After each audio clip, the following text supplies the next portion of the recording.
The ratings battle continues between NXT and AEW.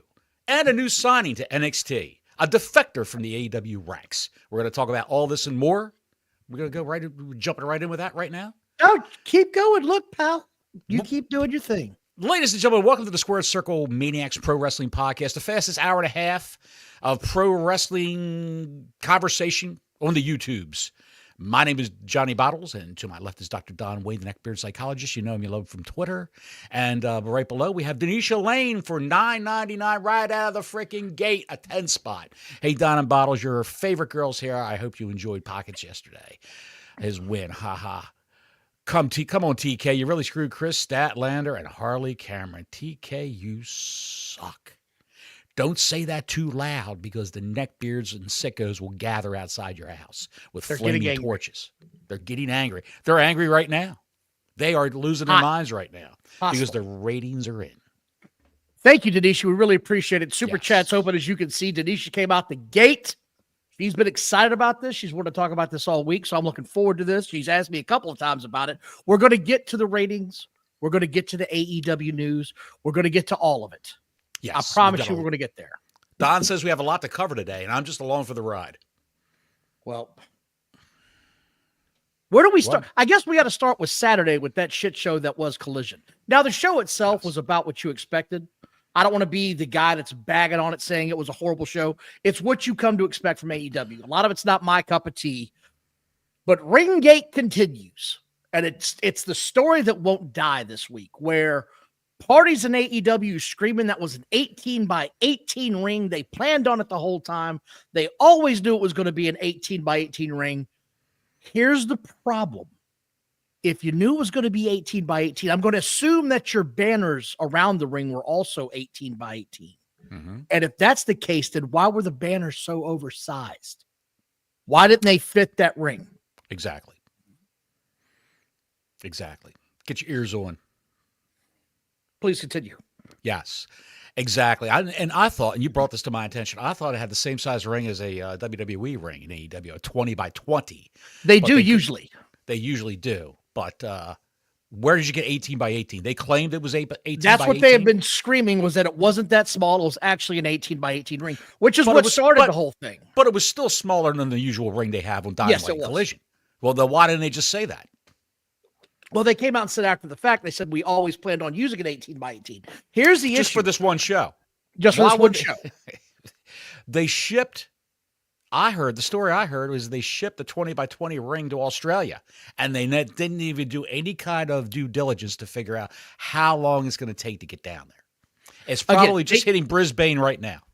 From what I understand is what they said. They had no intention of shipping their own ring. They were never going to ship it. They were going to rent one there, which is fine. And he feared for his life also. Don't forget that. He said he feared for his life. They're standing on the soapbox screaming as loud as they can. It's an 18 by 18 ring. That's what they're screaming, buddy. All the dickhead defenders in that company have come out and said, it's an 18 by 18 ring. Don't worry about it. We're good. Warrior JWR for $1.99 says WWE should have named Starks Ricky James.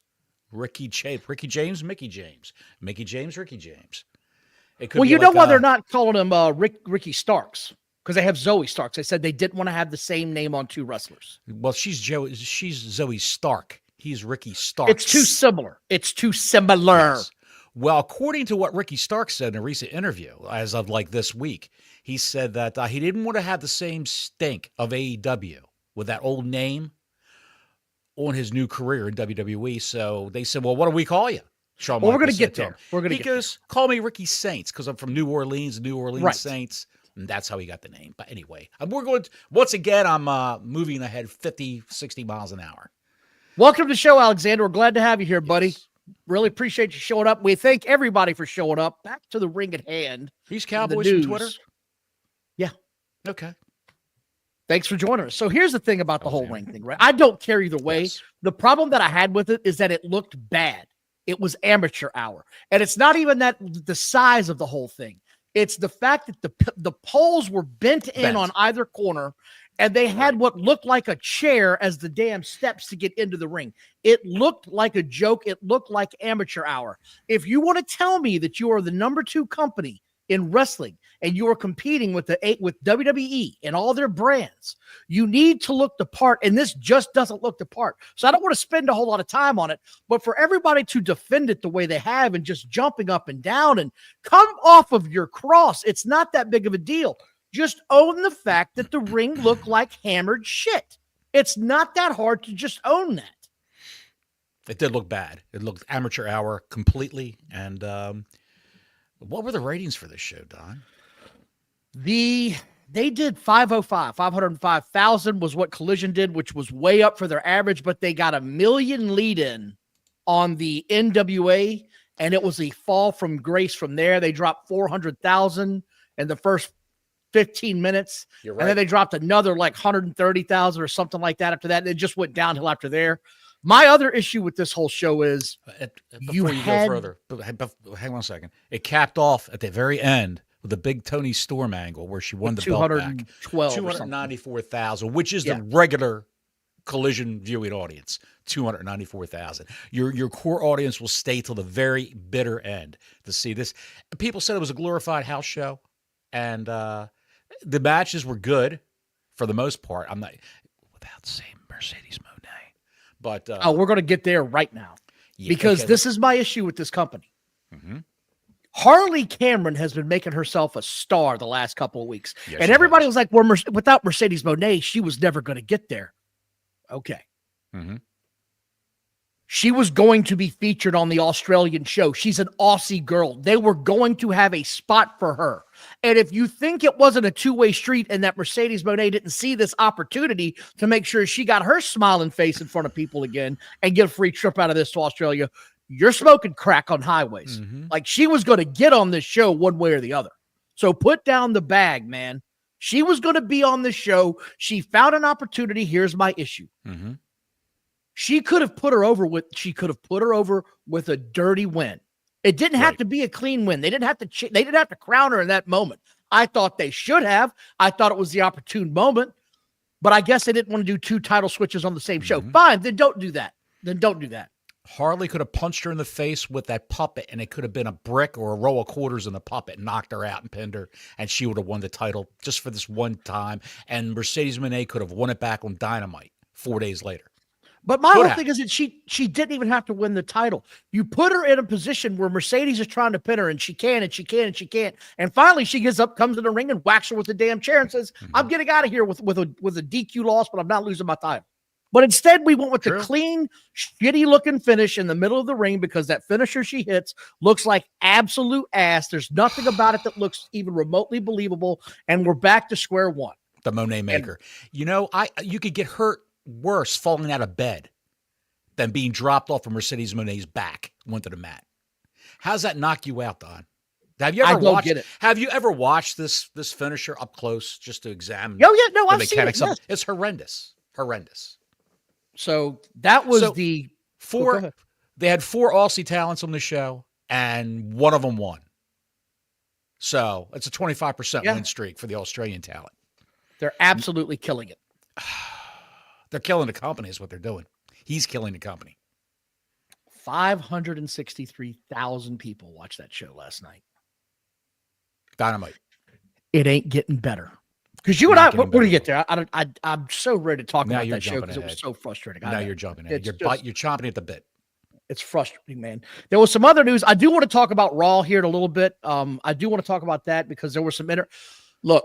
The sign on the show banner, by the way, I hope everybody liked the thumbnail for the show because watching Raw and SmackDown the last few weeks, I feel the same way. I keep driving, but I'm not getting anywhere. Right. I'm not going anywhere. I don't see the end game. I don't see any kind of destination unknown is sort of what I'm in the car right now. It's like when you were a kid with you and your dad. Are we there yet? Shut up or I'll turn the car around. No, you don't. Are you aimlessly driving right now, old man? Do you even know where we are?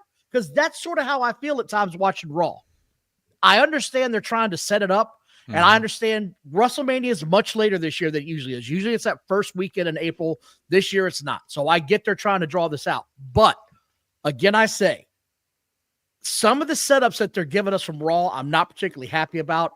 I don't know how long you can drag out this Jey Uso Gunther thing for the next 2 months, man. That's a lot.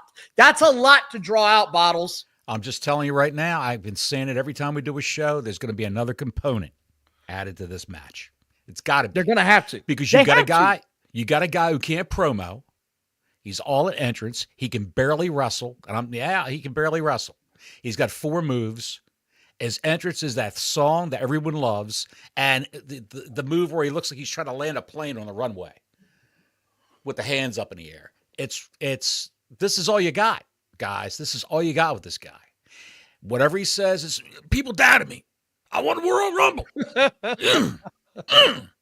Everybody doubted me last year. Say, Jey Uso, I won the Royal Rumble. Yeet. Now he's got this new thing. What did he go? Ooh, ooh, something like that he said? I have no idea. I don't know. I'm just trying to decipher what he's doing, what this is all about. He's better with Jimmy. He's better as part of a tag team. He's better as part of a tag team. Never going back. He's never going back. But only on special occasions. He was better as a tag team. This is a guy who had the worst match last year at WrestleMania. The worst. It was the dirt worst. You remember that vividly. It's not even close. Absolutely. It literally almost ruined the entire first night of WrestleMania, him and Jimmy in the ring. It was so bad because it was nothing but horrible punches and fake kicks. The whole match was bad from start to finish. The poorness of that match, who do you put the onus on? Jimmy or Jay? No, both of them. You think they're both responsible? Both of them are responsible for that travesty that we had to endure. If you give Jimmy Uso a good theme song to open up, to come out to, I think he would be more popular than Jay. If you give Jimmy can talk, he can think on the fly, he can promo. Well, that's your opinion, man. Jay, if you remember during the Bloodline saga 2 years ago, Jay was the angry Uso. He just stood there in the background snarling and glaring at Sami Zayn. And the whole thing with Jey Uso, man, is he used to, I think he can wrestle and I think he can have better matches. I just feel like he's gotten lazy and he's just trying to live behind this gimmick. And it's frustrating as hell to me. It really is. Well, the guy's been toiling in that company for over 10 years. And I got to give him credit. He's riding the gravy train right now. This is a fad. This is just a fad. In 4 months, if he wins the belt from Gunther, which it looks like he might do, he's just going to lose this belt in 6 months, if that, or 4 months. Brother Fluff Salisbury with a 10 spot. Thank you, Fluff. I proposed to my girl on Valentine's Day in 24 hours. We lost my dad. Oh, wow. He nicknamed me Fluff in 1984 when I was 7. He was cracking jokes to the very end. I love you, Pop. God bless him, man. I'm so God bless your dad, Fluff. I know you loved him and he loved you. And you'll see him again. You'll see him again. And I know you had mentioned before your dad was battling some serious medical issues. So yes. I'm sorry that you lost your father, man. I really am. God bless you, brother. We love you. We hope you feel better. And by the way, that reminds me because, it's kind of a rough going right now. Want to give a shout out to Randy. He's a follower of the show. He watches us all the time. He had his house burned down. So he's sort of been in a bad way. And Mustafa, he's had some medical issues as well. So I want to make sure we gave him a quick shout out real quick. But man. Well, pal, it's hard times. It's hard times. But what they say. You got to deal with the rain if you want a rainbow at the end. So, yeah. Leave that up there. Remember him. God bless him. God bless Papa Fluff. Yeah. But let's try to get some levity back in the situation with some Raw because it started off with the Sami Zayn promo. Which was good. Which was good. Yes, that's what I'm saying. When Sami is behind whatever he's doing, he's an entertaining character. Mm-hmm. He's an entertaining wrestler. He's a hell of a guy to watch. I even like his wrestling matches. Now, when he starts rattling furniture around and shit, it drives me crazy sometimes. Much better than Jey Uso. He's much better than Jey Uso in a wrestling match. He's working with his best friend now. Yes. For WrestleMania. So he's hold on. It's not Mania yet. It's not Mania yet. They say this is the match, though. They say it's I hear you, but that's sort of where it feels like it's going. But I got a question for you on this. And this is sort of where I'm like, why would you do this before Mania, right? He's out here screaming he wants to fight Kevin Owens. Adam Pearce comes out and says, it's not Adam Pearce, is it? Who's on Raw? It is Adam Pearce, right? Pearce, yes. Okay. Adam Pearce comes out and says, no, I can't do that because I know you two guys and I can't sanction this. And Sami says that have an unsanctioned match. Okay, hold on. Pump the brakes here. So if we're having an unsanctioned match at Elimination Chamber, what the hell does that leave at Raw at the Mania? What does that leave to have if you're going to have this now? Because here comes the furniture. You're going to get it. You're going to get the chairs, the ladders, all that shit's going to be in this match. What are you saving for Mania now if that's where you're going? Because this is literally backwards booking. A Hell in a Cell. You think they'd give them a Hell in a Cell match? Yes, I think so. Kevin Owens is doing as a heel. Kevin Owens is the best Kevin Owens. Okay, and he's doing the work of his life. Well, hold on. An unsanctioned match is damn near a Hell in a Cell. It just doesn't have to sell, right? Because there's no rules. You can do whatever you want. So right. How do you advertise it for WrestleMania then? This time it's a cage match. Now you really don't give a shit. What? How can you give a shit less if you don't have a sanctioned match? It's completely backwards. Arm them with Uzis and have them take 25 paces.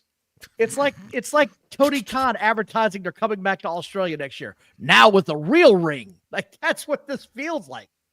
They're going to have a blacktop brawl at WrestleMania, Don. The blacktop bully will be the referee. You know, he's coming back, by the way. Who? Remember who the blacktop bully was? I don't. Smash from Demolition. Oh, yeah. Keep hearing he that. He was also Repo Man. Yes, God knows. That poor bastard. He had enough bad gimmicks. Why'd they do that to him? You know, that's a rumor for the Hall of Fame, pal. They just signed Legends deals. Bill Eadie and Barry Darsow. Yes. Axe and Smash from Demolition. They're gonna have a unsanctioned match in AEW before they get in the Hall of Fame. Axe and Smash versus Dax and Cash. Okay. I don't know where you're That's where they got the names from. Okay. Here's what I got. I don't know.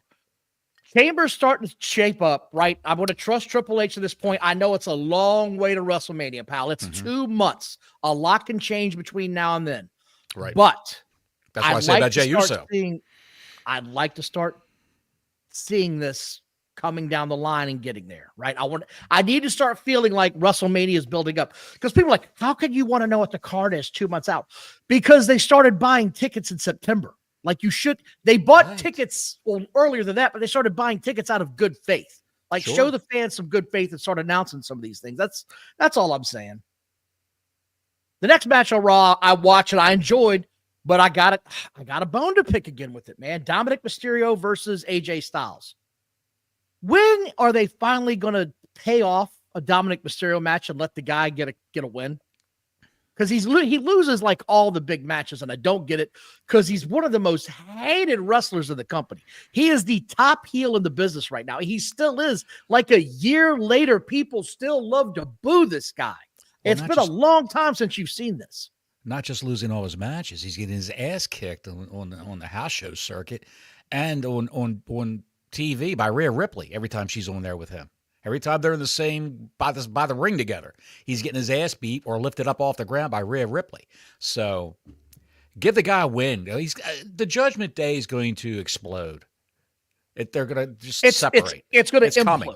It's going to implode. Implode. Whatever you want to use. Whatever terminology you want to use. Denisha had one more for you. I was talking about this just now. Don, you know what I told you? We got through the Elimination Chamber. You have to be patient. With patience, Triple H fans are crying because they're not getting what they want. And there, Don, Jay is, and what's that emoji? Money, is that an emoji? Huh? I think it was a Jay's money. He's money when it comes to selling Yeet shirts, Don. He is that. They're printing them hand over fist. So I can't deny that. So many. But again, Dominic Mysterio loses. They did add some intrigue at the end of this match because Braun Breaker came out to spear AJ Styles, ended up getting Mysterio instead. Love to see this could be interesting. No, honest to God, I'd like to see all three of them in the match, and I'd like to see Mysterio get that title. That's what I'd like to see. I think that would not. I really would. I think that would be interesting if Dominic got that strap. That's just I want to see this guy with some gold around his waist that doesn't say NXT. That's all. Right. A little shenanigans going on. Some shenanigans. Yeah, I'd like to see match. It. What else do you remember from this SmackDown or this Raw, pal? I remember Finn said there's not going to be any more new members to the Judgment Day. Yes, he did say that. He laid the hammer. Have a meltdown. And Rollins beat Finn for a spot in the Elimination Chamber when Finn swore up and down that was his spot to take. Yes. Jey Uso and Gunther brawled. That was fun. I'm a big Gunther fan, but that's sort of how could you do this for 2 months? That's sort of where I'm coming from. You can't do this for 2 months, can you? No, you cannot. You cannot. That's why I keep saying something else is going to be added. A person or a stipulation will be added to this match. I truly hope you're right, Bottles, in every regard on that. I really do. I don't know how you could keep going. We've said it over and over again. Penta versus Pete Dunne. Penta again, he's over. They love him. The guy's building momentum. I don't know where you're going to go from here because right now, I guess it's Pete Dunne is going to be the rival for the first, couple of months he's here. But he's taken off like a rocket shot, man. The dude's got they strapped it to him and he's taken off. So I'm enjoying what I'm seeing. You got to love Pete Dunne. He can work with anybody, really. He can have a good match with anybody. That's how good the guy is. And then you got Ludwig Kaiser floating around. The Penta, Pete Dunne triangle we have going on right now. Penta, he was on the Celtic Warrior workout. Yeah, I saw the workout, yeah. He's wrestling with a torn bicep. He's been wrestling for like 3 years, I think he said, with a torn bicep. I'll give you another one. John Elway tore his bicep. NFL ex-quarterback. He tore his bicep the last year he played. And if he had fixed it, he'd have missed the entire season. He said, to hell with it. I don't throw with my left hand anyway. So he's got a torn bicep for his entire career. Yes. I mean, dude, when you gut those out, man, you're a ballsy guy. I don't care if it's wrestling or football. That's ballsy. Did you see Elway's hand? Yeah. How he's got the middle finger sticks down. He can't straighten his hand out like that. Yeah. He had surgery for it, and he's on a prescription for it now, but that's neither here nor there. Yes. And then we had the Gonzo match where she lost. The New Day promo caught my attention. I thought they finally fired up and actually talked a little bit. I thought it was good. It looks like they're in a feud with the LWO. And Dragon Lee actually cut a promo. Yes. And then we got to see another qualifying match, Finn Balor versus Seth Rollins. I like these matches. I thought it was good. There's nothing embarrassing. It was a hard-fought match. I don't know what else to take out of that. That was Raw, ladies and gentlemen, which is going to have probably 3 million people watching it again. All I can say is the two guys with Dragon Lee and the LWO, Zoe Starks, Shayna Baszler, don't answer your phones after Elimination Chamber. If you see WWE calling, don't answer your phones. Because there's might be more onto cuts. Something there. There's going to be more cuts coming along. Well, I'm glad the guys in the LWO add nothing to the program. They add nothing. The one guy's got that great move where I forgot what his name was. He's not Cruz del Toro. He's the other guy in the LWO who you've seen it. When he runs towards the ropes and there's a guy on each side of the ropes. And when he makes a flying leap, he hits his feet on top of the top rope, and they pull the rope back and let go like a slingshot. Yeah. And he flies like 25 feet through the air on top of whoever's going to catch him on the other side. It's like some shit out of Wile E. Coyote's cartoons. We're going to launch this bitch into space. It's great stuff, though. I pop for that every time I see it because I can't believe this guy hasn't killed himself yet.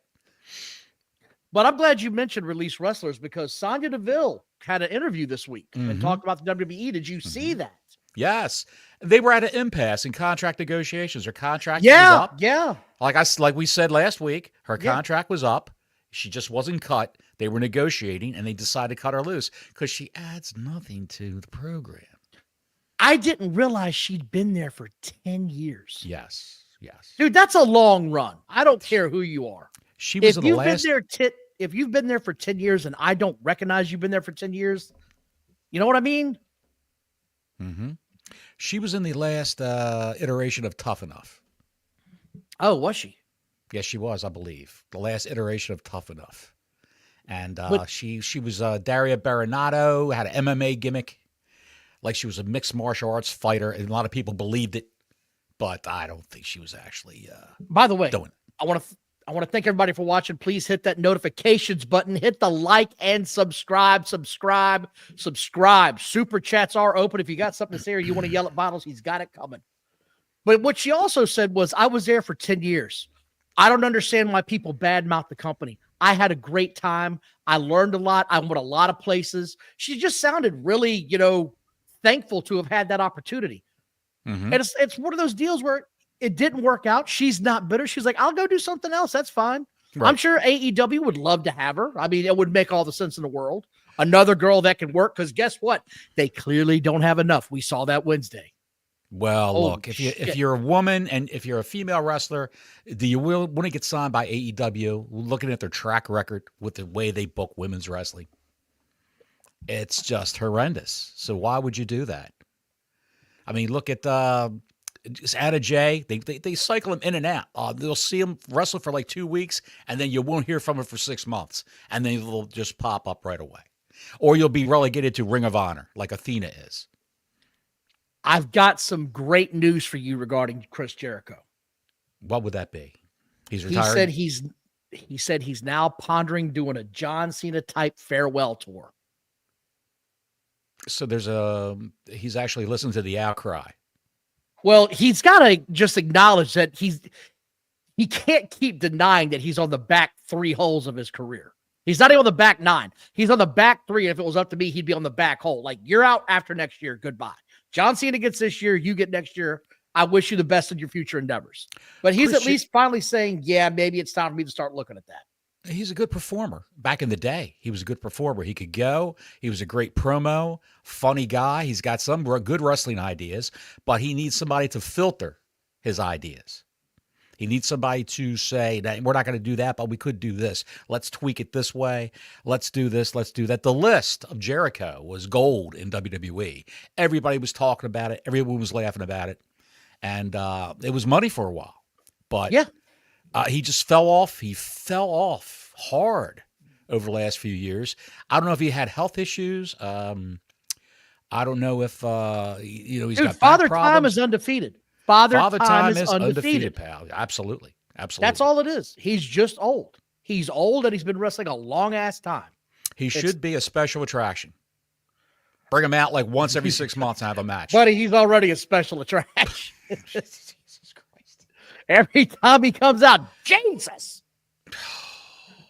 So I just want to cover that real quick. You know what, dude? I used to love Chris. I used to love Chris Jericho. I still like Chris Jericho as a promo. He's trying different things. He's trying different things, Don. He's trying to spice things up, but he needs somebody to say, Chris, don't do that anymore. Chris Jericho never had a dinner. Now you're doing Red Buttons references because all the kids on the street say, Don, do your Red Buttons impression. All the kids on the street are asking for that. I don't give a shit. That guy was hilarious. Look him up, kids, if you hadn't. Christopher Columbus never had a dinner. Anyway, look, I don't mind his idea of a grand tour, but it needs to be like John Cena, where he's not seen every week, like you're saying. Mm-hmm. It's got to feel special. It's got to feel like the last hurrah. So I just want to cover that real quick. Mm-hmm. We had a big deal, though, and I got a problem with the chat right now. I'm talking to all of you out there, and I'm looking at you. You guys have been on me about NXT and watching NXT and covering NXT, and I should start getting into it more. I watched the Saturday's pay-per-view, the PLE, if you will. Mm-hmm. And what did that do for you? I can't stand you son of a bitches. I was so entertained by that show. I thought it was great. I thought that show was tremendous. I got into the characters. I understood where it was going, even if I didn't know who they were, because the announcers did a great job telling the story. I was entranced with it. So I said, all right, I thought this was so good. Isn't it ironic Jericho is now what he hated in WCW? You're exactly right. The old fart that doesn't want to put over any young talent. Doesn't want to put over anybody.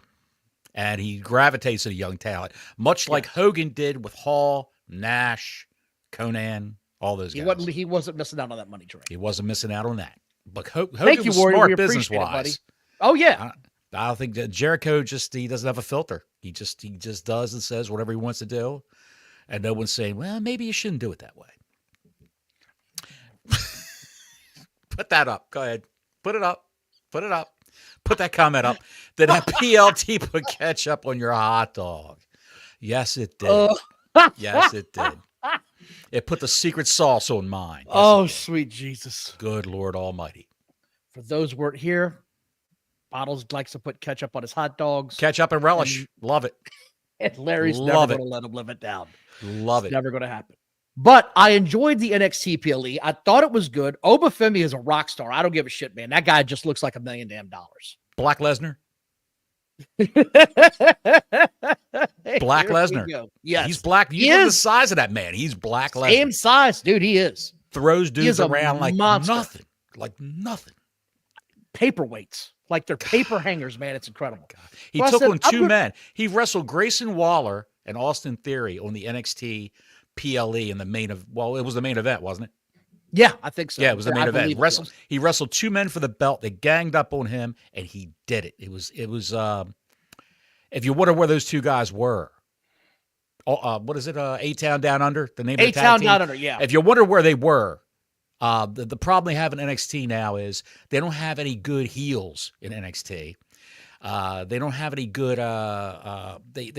Shawn Michaels has built up. This is the problem with NXT right now. It's not really that much of a problem. They've built up NXT because they have so many women down there. It's now a women's wrestling program almost. Very few men are stars down there. Trick Williams, Obafemi, Fraxium, the tag team.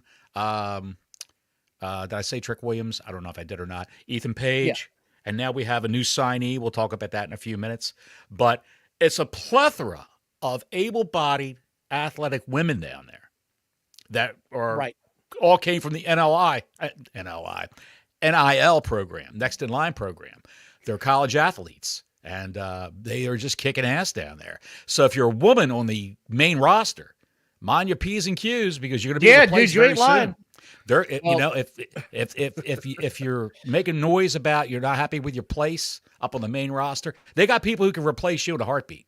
They'll just get rid of you and bring up somebody for half the pay. So, and you know what the pay on the main roster is? I have no idea. I just saw this, and it was verified by WrestleNomics. $250,000 to $300,000 is the main roster pay starting out. I want to throw this up there. Welcome, Randy. We're glad you could make it, buddy. We mentioned you earlier in the show. He is. Yeah. Glad you can make it, pal. God bless you, buddy. So I want to talk about the NXT thing first, but before I do, I don't want to cover the show in depth. I don't want to go down the whole thing. There's only 3 things that I took out of this show.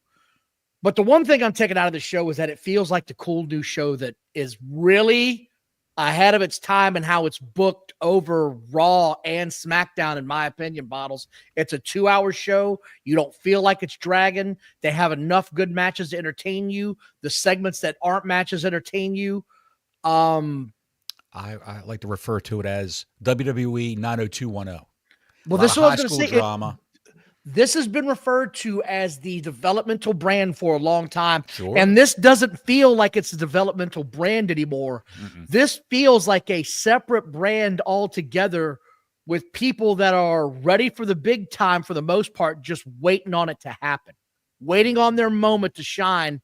This thing, there's a couple parts I want to talk about, like I said. Obafemi coming out and Moose coming out set the whole crowd on This is fire. from Tuesday night you're talking about. Yeah. Yes. Yeah. So this is the Tuesday night show that they did. What was it? 500 or 689,000 people watched this NXT, which coincidentally was weird because it was the lowest rated show or least viewed show since they moved to CW. So I found that odd considering this is the first time I've watched an entire episode that I can remember on this channel. Right. And odd because they had a new signing and you knew it was coming. They even said it was going to happen. And not a lot of people tuned in for it. Well, they lost 100 and... What would you estimate from their average? They lost 120,000? I think it was 100,000 exactly. 100,000? They averaged close to 800. Mm-hmm. But here's the whole thing behind this is, again, the AEW diehards. But we didn't get a promo or a vintage or a vignette on Moose. How are we supposed to know who he is? Look here, jackasses. Let me explain it to you because you have the brain the size of a fly. Easy. We know who he is because the company is in America. He's featured in websites and shit all the time. You read about him defending his title at an American pay-per-view. He's not a foreign entity. He played football in the NFL. His name has cachet. He's not an unknown commodity. He played for the Falcons in the NFL, right? Yeah. I think it was a Falcons, yeah. I don't even watch TNA, but I know who Moose is. Right, and some of the pictures I've seen, I thought he was a little bit smaller. No wonder they call him Moose. That guy really is huge. I thought he was smaller for some reason. That's a big ass dude. He's as tall as Obafemi. Yeah, he's huge.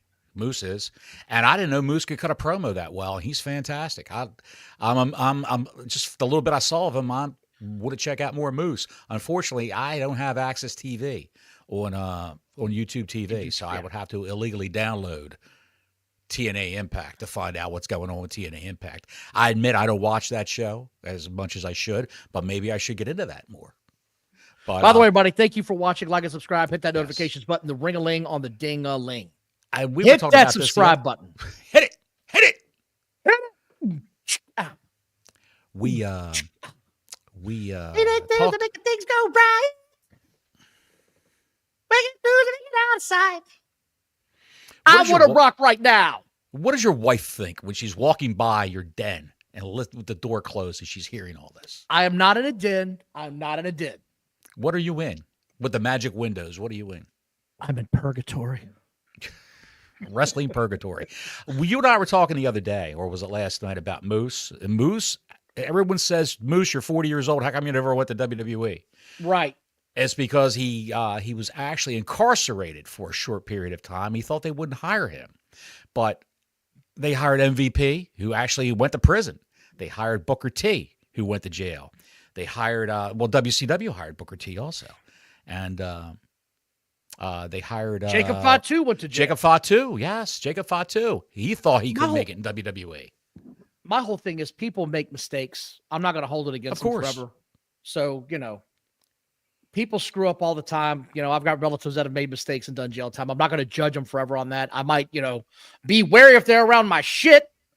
Like, hey, watch out for Dusty over there. He might try to snatch that watch I left out. Watch that dumbass. But I'm not going to hold it against him forever. I'm just saying. So to move on from that, that was one part of this NXT show that I took away from that entertained me. Mm-hmm.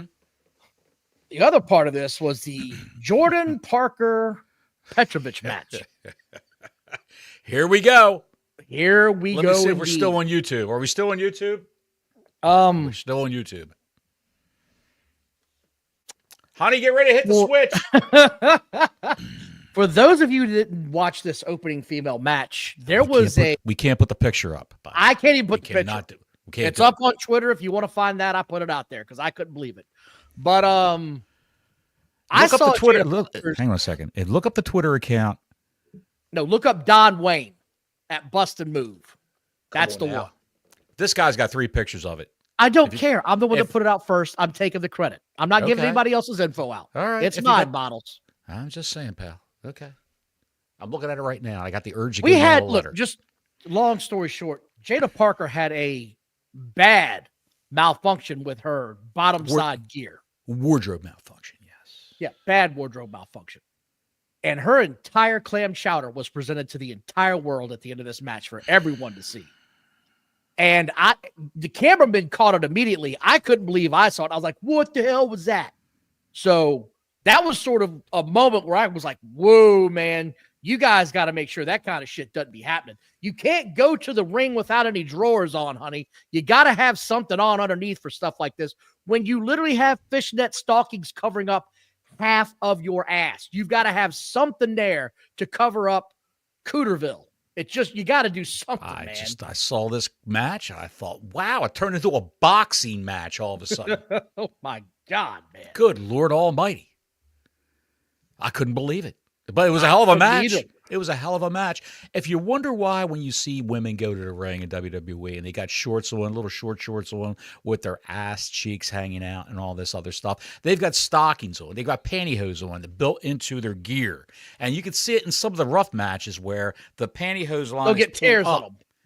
Or will be pulled up over the back of their bottoms, of their ring gear bottoms. So you can say, oh, she's wearing pantyhose. So you don't have any slips like that. But Jada Parker was not wearing pantyhose. And maybe she should in the future. Wasn't wearing anything underneath. No, her mouth, the whole scenario looked like the mouth of a homeless man begging for spare change. That's what it looked like. Harry and the Hendersons. I was like, all right. Harry, I can't believe I just saw Harry this. Or Harry and the Hendersons? Harriet and the Hendersons. So I saw that, and God the big bless part her. of this. God bless her. That's all I can say. Jada Parker, we love you. God bless you. Just wear some drawers, honey. You don't want to have that happen again. You don't want to be in Cooter Town ever again. She can wear whatever she wants, pal. When she got in that position, she had to be thinking, oh, no, oh, no. I think that the AEW crowd watches NXT because of situations like this. Because there's a bunch of young, beautiful women who are scantily clad wrestling in the ring. There's a plethora of young, beautiful women. What was the rating for NXT?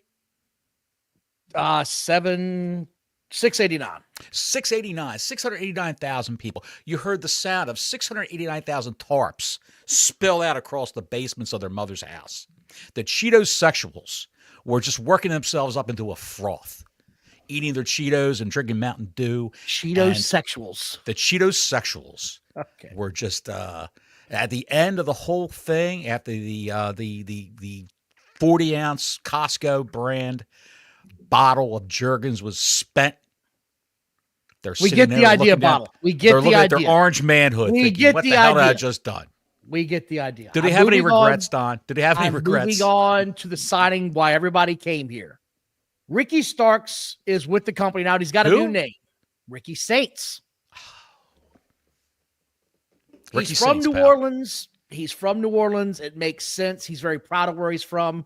There was also a rumor going around that WrestleMania might be back next year in New Orleans. And that was sort of another idea that was floated. Both of them I can get behind. It makes all the sense in the world. I think he's going to have a very short time in NXT, to be quite honest. Mm-hmm. I think you'll see him on the main roster on SmackDown or Raw before it's all said and done within the next few months, in my opinion. Well, they're all saying, why is he in NXT? It's a step down from AEW. Why is he in NXT? Because the WrestleMania plans are already laid out. They know exactly where they're going to go on a roadmap, and they don't want to throw Ricky Starks Saints into the mix, just like Ethan Page, without having any programs planned for them on the main roster. You wait till after WrestleMania, and then you'll see both of those guys probably on the main roster because they need to freshen things up. I get tired of seeing Finn Balor versus Seth Rollins, Finn Balor versus Judgment Day versus the War Raiders. I get tired of seeing Damian Priest. I got it. Right. Get some new guys up there. New blood. He's signed. He's going to be fun to watch. I'm going to look forward to this. I'm excited to have him in the. Let me ask you this question. I just popped into my head all of a sudden. How do you feel about, instead of releasing people on the main roster, how do you feel about sending them to NXT and then bringing people from NXT up to the main roster? But again, so it's like two different territories. Remember the old days of the territories? I know. But some people, they just got to go. I mean, it's been 10 years. For a prime example, it's time to go somewhere else in another direction. Sonia Deville. Now, I would agree that I think it would be a good idea to sit down some of the middle card guys that aren't really moving fast. Mm-hmm. Like right now, what's the guy's name? Carmelo Hayes. That's a prime example of somebody that should probably go back down now because he has made zero impact since he's come up to SmackDown. And Trick Williams was clearly the star of that act. That guy is awesome. Everything he does, I get behind. The problem with that tandem of Trick Williams and Carmelo Hayes, and I watched NXT when they were on top down there, is Carmelo was the in-ring and Trick Williams did the promos. And every once in a while, Carmelo would say, "Mello don't miss." And then Trick Williams would be chanting that on the outside of the ring, and he was the hype man. And I never thought the guy could wrestle. I never thought the guy was worth anything until they split him up. And Trick Williams goes, well, what am I going to do? And the guy became a multiple champ down in NXT. But Carmelo Hayes needs to be part of a tag team in WWE. He needs to be paired up with somebody to salvage his career on the main roster. I really think so. Well, it ain't going nowhere right now. So that was my NXT review. That was one of the first shows I've watched all the way through. I enjoyed it. I might come back for round 2 next week. We'll see. But we do got to get to this eventually, Bottles. It's the AEW show that was Dynamite last night. And it was a lot of things, but it wasn't Dynamite. This was, and let's just get into it now. The ratings for this show were 563,000 people watched this. You and I talked as soon as this thing was over, and we both had the same relative thought on it. There was a couple of bright moments, but the rest of it was just horrific. It was bad. It was bad. There was, like we said, a couple of bright spots, but it couldn't make up for the other 7 segments that were just dreck. Before we comment on the rest of the show, I'd just like to say that we're not casting aspersions on the work rate of any of the people in NXT. Here we go with that shit. I'm just saying these people can wrestle. It's just a matter of who do you focus on, who do you push on the roster, who's going to draw you money, who's going to draw ratings right now. Are you talking about AEW NXT? You said NXT. Oh, I'm sorry. AEW. Okay. I'm sorry. Slip of the tongue. AEW. I had NXT on the brain for a minute there. AEW. Who's going to draw you money? Can you build new stars? What can you do with this? You've got some fantastic workers at NXT. Will Ospreay, top-class worker. He just doesn't sell that much. Samoa Joe, fantastic. MJF, fantastic. Even it's Kenny not Omega. It's not just the work. I know rate, that, man. Don. It's everything. It's everything. Everything about it is god-awful. Presentation of the show, the booking, the production announcers, values. The announcers. Yes. The backstage segments that just randomly occur for no reason. God. This thing was at Arizona Financial Theater. It holds 5,000 seats, so at least they're on the right track there. Right. A smaller building. They almost had 3,000 people here. So Arizona was desperate for some wrestling. So right. I was glad to see that at least. The crowd showed up. I would think they don't go there that often. I would think. No, I don't think they do either. The farthest they tend to go is Chicago, and then they'll go to Washington State every now and then with Swerve Strickland as the main guy. They go to California too. Well, they go to Bucks, whatever the hell the Young Bucks are. Yeah, Jack Perry, the Young Bucks, all three of them are gone. Well, They'll come back as conquering heroes, the face, the Death Riders, and run them. Well, let me get into this bullshit I had to go through last night on my DVR. I go to start watching it last night. I'm recording through Max again. It's moved back off of TBS, and now I'm back on Max. And now I got that blue screen lead-in bullshit. So I don't know what's happening there. I'm like, why am I getting this again? It was recording on TNT last week, or on TBS last week, and the week before that, and now I'm getting kicked back over to Max, so I got to fast forward through all the blue screen bullshit, and when I start watching it, I realize, because I started watching it, 20 minutes after it started, maybe 25, but I notice when I'm about 25 minutes through this, it has stopped recording at the 45-minute mark. So then I got to go back to TBS and rewind it and catch up from where that was. So they're screwing this shit up all over the place, man. This is a nightmare dealing with these dumbasses. That is crazy. It's maybe they're trying to boost the Max numbers because the Max numbers have got to be dirt low. They've got no, there's 5 million people watching it on Max. I read it on Twitter. Oh, you read it on Twitter, so it's got to be true. Got to be true. And he pulled it from Wikipedia. You notice that Meltzer, WrestleNomics, no one has mentioned, even Tony Khan, no one's mentioned the AEW on Max numbers. They have never been posted. I'm glad you brought this up. I want to get into this real quick. Meltzer has been melting down this week on Twitter. Mm-hmm. He has been having full-fledged bitch sessions with Bully Ray. He's been going at it with Raj Giri. He's having it out with anybody that has a disagreement with anything he says. Because he started the bull. I think he's just having a hard. He can't grasp the reality that this show's not working. Because he has input. He's got input on it. Exactly. That's exactly what it is. He's a shadow booker, like we've always said. I'm not saying he's shadow booker, but I'm saying he has input. I truly now believe he has a lot of input on this, and it's becoming very apparent. Right. It just is. It's just he will defend this regardless of how many people don't watch, how many people tune away, how many people find another outlet. No matter what WWE does, he will never say, that's actually a pretty good number. They're averaging over $3 million. $3 million people a week, I believe, on Netflix. And his only thing is, but it's not live. That's not live. Yeah, no shit, Meltzer. It's streaming. It's a different type of, it's streaming. Yes. People consume streaming in a different manner, you moron. Yes, and the streaming numbers don't come out for a show the next day. They wait a week because it's all deferred watching, deferred viewing. Yes. I'll watch it Wednesday. I'll watch it Thursday. Like today, I watched it. I'll watch Raw today. I didn't watch it Monday. I'll watch it without commercials. If the AEW numbers on Max were good, they would trumpet screaming it from the highest rooftops.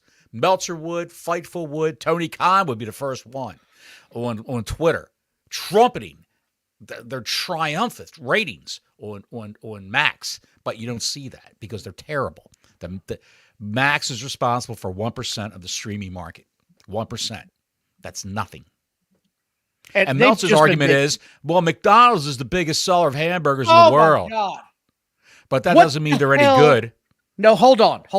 What the hell does a fast food restaurant have to do with entertainment? He's trying to make a correlation between mass production of something that's popular versus something that's carefully crafted, that's very, very well made, and more people should get on this thing that's carefully crafted and well So made then because it's so much better.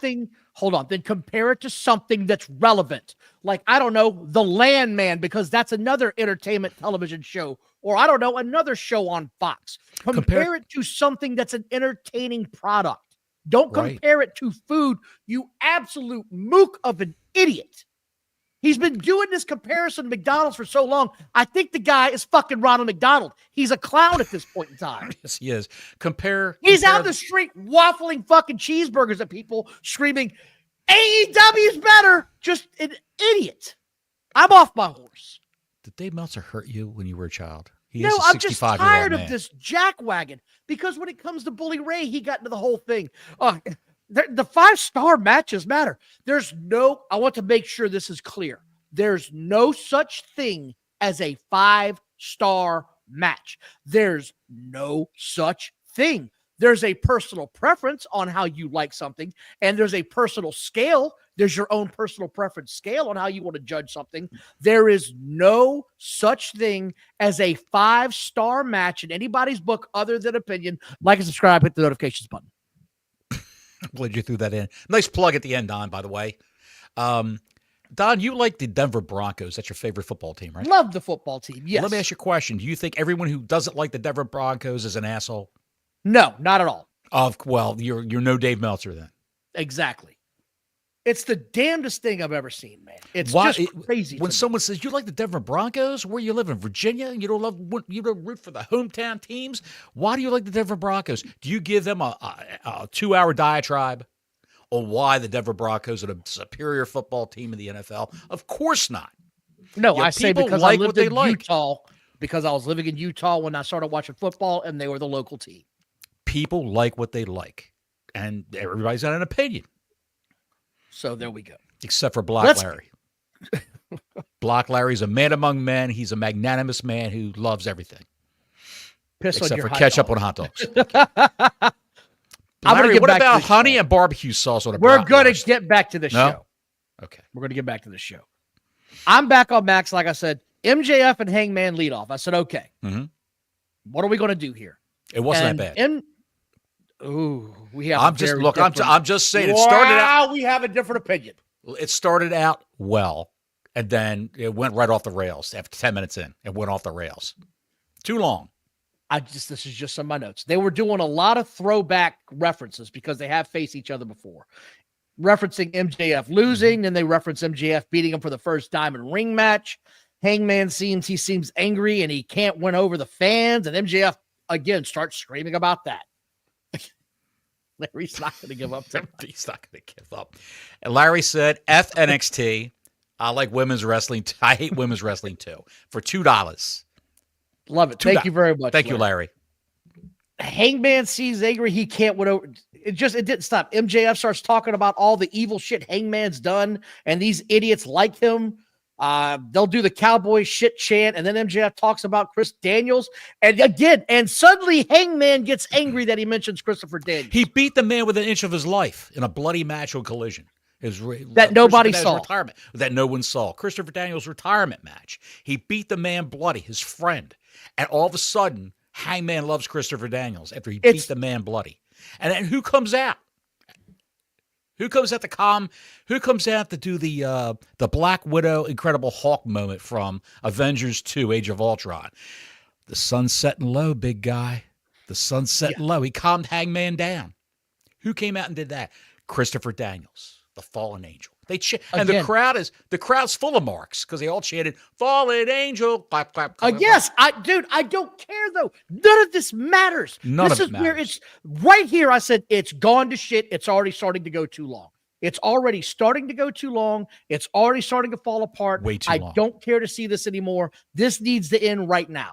They could have thrown in. They thought they could have thrown in after 10 minutes of this. They could have thrown in another match with 2 other people that didn't make sense as usual. Again, then MJ oh my God. Then Hangman says, I lie, but I don't lie to these fans. What are you saying, man? What the hell is any of this? What does that even mean? And I had to start just taking shorthand because this shit was going on forever. This was 23 minutes to open the show. Mm-hmm. It is 23 minutes. They can't help themselves. They're falling all over themselves because they are desperate to get back what they once had. And here's the kicker. MJF is better when he's got about 9 or 10 minutes and you cut him off. That's all you need. You don't need these 23-minute diatribes. They were like two drunken party guests that didn't know when to leave at 2 a.m. They didn't know when to leave.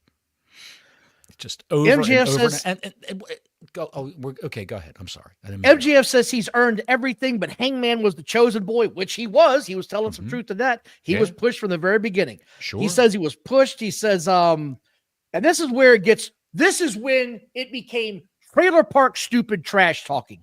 MJF says, I'm a better talker than you. I dress better than you. I look better than you. Name one thing you do better than me. And I thought we were going to get the line because MJF set it up. I wrestle better than you. That should have been the response from Hangman. That's not what we got. You know what we got? What do you do that's better than me? I'm real. What the shit response was that? This is why you need people to write their promos in this company until they get a handle on what's going on. Maybe MJF can just go, but Hangman Page needs people to write his promos. He can't go out there and ad lib. It's horrible.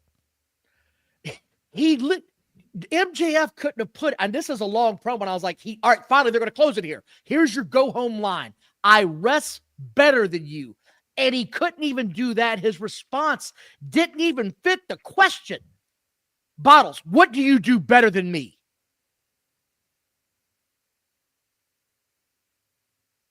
I'm waiting on Bottles, ladies and gentlemen. I think he might have froze. No. You want me to think of something to say? No, just what do you do that's better than me? I don't know, make graphics for the channel. There you go, but you said something, right? I said something. You didn't say I'm real. That's the weakest response I've ever seen. Dwayne, sorry. Whatever happened to Wardlow? Brother, we have no idea. Wardlow's in Guantanamo Bay right now, pal. That's where he's at. He is in Guantanamo Bay. Everybody's there. Supposedly he got hurt, and then he bitched about his push, and he turned down some ideas, and he's in Miro land. Well, Miro's out. He's formerly occupying the space that Miro had. Yeah. Thank you very much for the $2. We don't know, man. We've asked the same question. No one seems to know he's injured or on timeout or is being punished. Nobody knows, man. Really, nobody knows. Quiet because they don't want you to know that Tony Khan has a paper-thin ego, and he's a spiteful baby. A spiteful man baby is what he is. I'll die on that hill. He's a spiteful man baby. He's horrendous. Thank you very much, Mr. Harris. We appreciate you as always. SCM. Dwan, you got me all stirred up now. You got me all stirred up. This doesn't stop, though. I'm real. They then face off. MJF acts like he's going to leave, turns around and spits in his face. Now Hangman's really hot. And here comes the officials real fast. He bails out of the ring, and Christopher Daniels comes in the ring trying to stop Hangman and says to him, and this was what I said, holy shit, are we Little House on the Prairie now?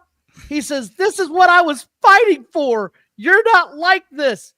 What the hell was this? This was a Mo Larry the Cheese moment from the Three Stooges where he was beating up everybody. And he screamed out, Mo Larry the Cheese, and he shoved some cheese in his mouth. He calmed down. That's what Christopher Daniels did. He was the Mo Howard to Hangman Page's Curly Howard. He calmed him down. And it was garbage. I like the fact that Christopher Daniels, when it was all over with, walked up to the top of the ramp and turned around basically for a curtain call like this and looked around. By the way, I do want to point out we did have a hater in the chat tonight. I knew they'd be coming. I've been on the lookout for him. I want to give Hot Sauce some credit. He jumped all over his ass quick. Appreciate you, Hot Sauce. That was good. How do I miss all this? I've got you, pal. Be glad I'm here. Anyway, next we get Christian Cage and the Patriarchy. They're going to take on Hook. The Pancrearchy. The what? The pancreatitis? Well, look, somebody's pancreatitis went on this shit right here. Either way, they're taking on the ops, baby. We're taking on the ops. Don, let me ask you a question. How many times do we need to see Hook go up against Christian Cage and Nick Wayne and Nick Wayne's stupid-looking mother with the high heels towering over everybody? Dude, this is the feud And the little that will not blonde-haired end. boy they adopted on the side of the road who had a roadside cardboard sign that said, free advice, free bad advice, $2. Stop. Who? Stop. Nope. I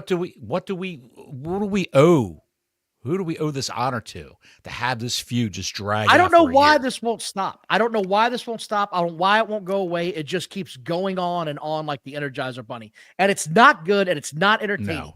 And this match we're about to talk about, we're going to get into it. Renee was backstage with the conglomeration. I mean, undisputed, because they made a reference to that. So they looked like 3 drunken car wash attendants that were just waiting for customers to pull in. That's what they looked like. At least Adam Horrible. Cole's working out. Adam Cole's working out. I'll give it credit where He's working out on what? A PlayStation controller? Well, What's he working out on? Look at him and not tell me from 6 months ago he hasn't changed his physique in the past several months. He's clearly working out again. Clearly. I'll send you a picture of the guy and compare it. I saw what the guy clearly getting his physique back. Right. Somebody buy Adam Cole a sandwich and a milkshake, will you? Good Lord. Either way, the Almighty. ops versus and ops. And tell Kyle O'Reilly to go take a good nap, a nice long nap. He's got bags under his eyes and suitcases under his eyes. It's horrendous. Go ahead. Ready? I'm ready. Go ahead. I'll just sit here and take. I drink it by Ensure. I'll sit here. Go ahead, Don. The ops versus the patriarchy. Yes. I don't even know where to start with this.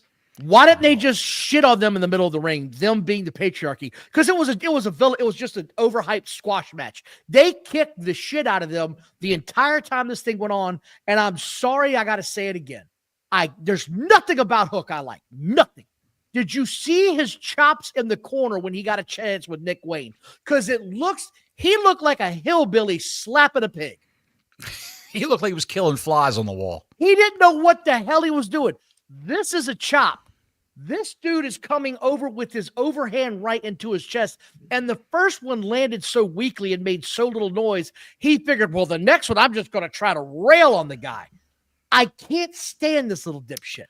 And he tries to come off as the suplex machine at 160 pounds soaking wet. If his daddy wasn't named Taz, they tell him to go somewhere else. We don't have time for you, son. Eddie Kingston was his chop trainer in wrestling school. Dude, I don't care who it was. This was awful, man. This was horrendous. Awful. The best thing about it was Samoa Joe. That's all you can say. Because Samoa Joe's always good, but he's going for that trip spot a little too often. Again, yes, I'm glad you brought that up. It worked last week because it works when you don't bring it up all the time. You don't do shit like that every week. You do it every now and then. You know what he didn't do last week that I can remember? He didn't do the walk away Jones spot last week. When the guy's flying off the top turnbuckle to jump on top of him, he just walks away. Yeah. Why the hell did they do this? He did dive through the ropes, Don, on the Christian, which I was surprised the Christian took that bump. And fell like a, I mean, you could hear him land. That's what it sounded like when he hit that ground. It sounded like somebody threw 3 bags of mulch off the back of their truck onto the ground. This match sucked. The thing fell apart. I didn't like anything about it. The chops in the corner were the worst part of it. I don't want to ever see this again. Do something else with these 3 guys. Have them go for the Trios Championship right now. Why wouldn't Samoa Joe go after Jon Moxley for the belt? He used to have the belt. I don't understand why these people who were the heavyweight champions of AEW don't say, I want that belt back. MJF, Samoa Joe. Have all these guys go after Moxley. Have them all if we all marshal our resources together, maybe we can beat the hell out of these Death Riders and get that belt back. Why don't we do that, guys? Let's do it. Why don't we do that instead? Yes. Instead, I'm tagging with Hook. I'm tagging with Taz's son. It doesn't have to do with Chop. And I'm tagging with a guy who had his brain taken out and put back in backwards. And the kid's big hootered mom. And we're wrestling these guys and the kid's big hootered mom. She's standing over there in heels, taller than everybody in the ring. Yes, and she emotes like a 2x4. Hacksaw Jim Duggan's 2x4 had more personality than Mama Wayne. She's horrendous. Well, at least she's not bologna olives. That's all I'll say about it. She's not bologna olives, and she's no clam chowder, pal. Oh, you have to ask Christian about that. Go ahead.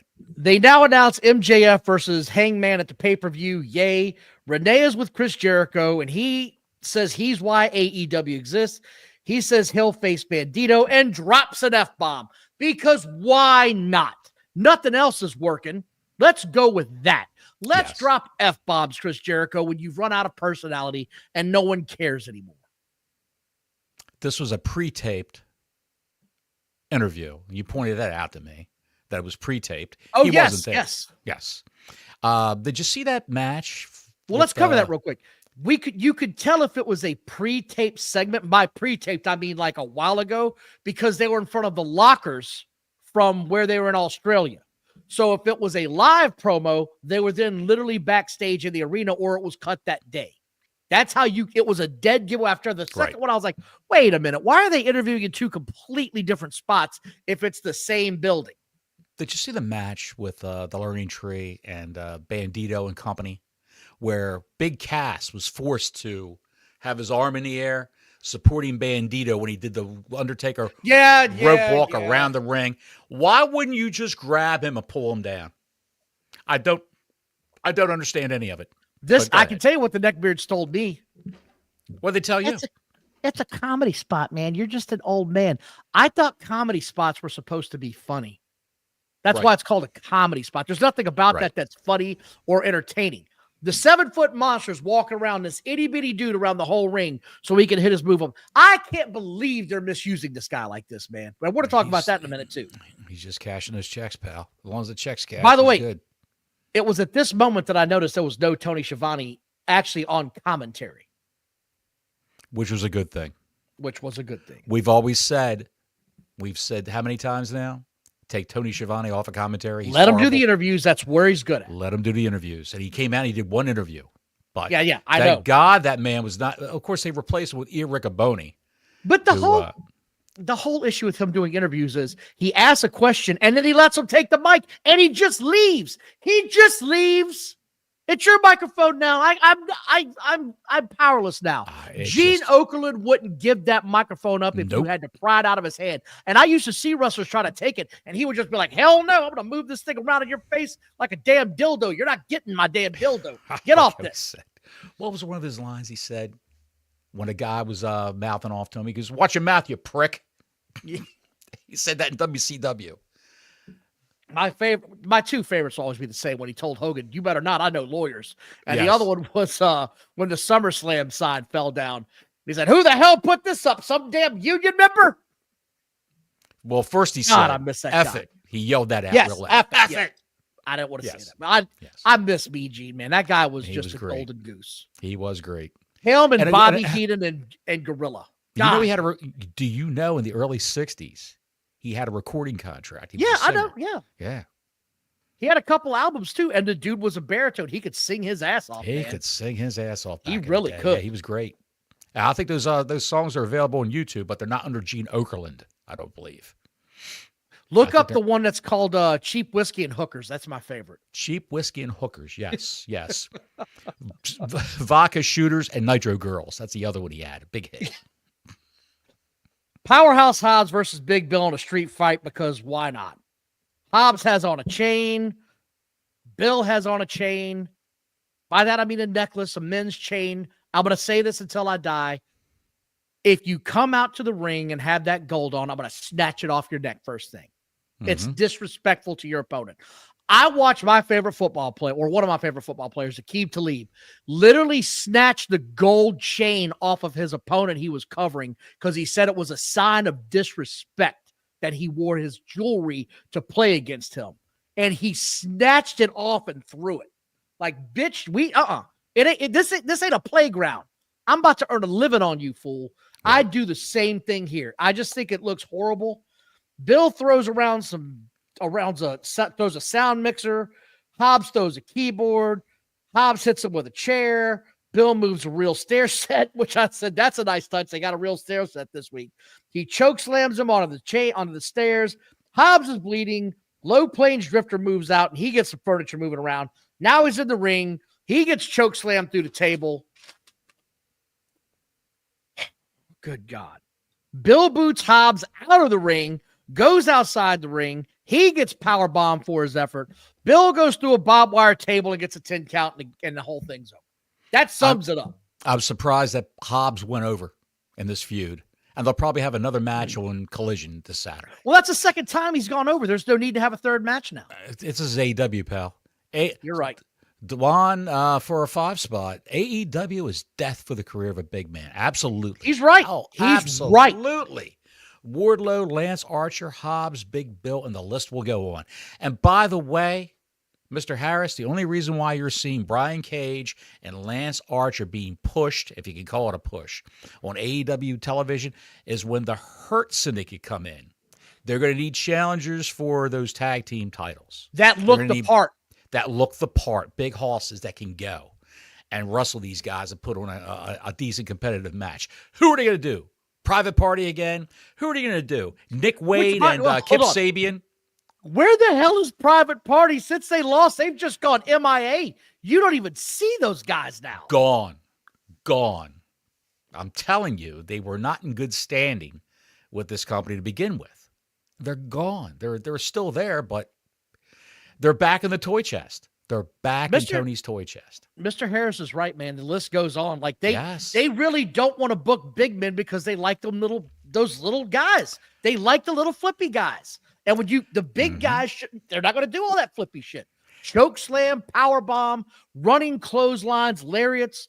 And I like that shit. That's just me personally. I like to see little guys get their ass kicked by the big guys. I don't want to see the little guy versus little guy match. The dichotomy doesn't fit for me personally. If you want to salvage Big Bill, either he can just stay home like Mira and say, that doesn't work for me, I'm not going to do that. Or Tony Khan, when you're watching this show, hire Enzo Amore. We said this last week. Hire Enzo Amore. Call him just Enzo. N-Z-O. Call him that. I'd call him asshole myself. Well, you call whatever you want, but the guy can talk. And bring him in to feud with Jericho. And Big Bill's going to have to decide, do I stay with Chris Jericho or do I go with my pal? My best friend. Do I stay or do I go now? Yes, that's what they can do. Thank you all for watching. Please like and subscribe. If this is your first time watching, definitely subscribe. If it's not your first time watching, make sure you subscribe. We're trying to climb those numbers. We're trying to reach a higher pecking order in this thing, pal. We are the little podcast that could. And I appreciate everybody that watches. And yes, you do care about, I do care about the people that watch this show. When they reach out to me, they're like, man, I got hard times. Can you help brother out? Or, hey, man, can you keep me in your prayers? Hell yeah, I'll keep you in my prayers, man. I appreciate you guys supporting us. So I'm keeping Tony Khan in my prayers, the man baby. I'm see if we'll have a revelation and be able to book a wrestling promotion properly instead of the garbage that he's putting on TV right now. I'm going all in on him, Don. I see a hater in the chat. I'm going all in on him. I don't know where you see him at. I want to see him. I didn't see him before. Hey, watch this. And you get banned. No, leave him. Leave him. Oh, no, he's gone. I don't do that shit. I don't care. I don't give a shit if I wear a hat because I'm losing my hair.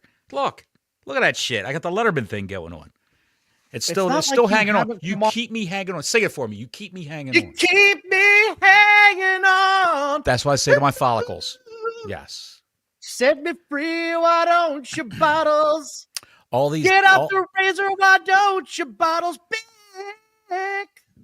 All these dickheads white knighting over a garbage wrestling promotion.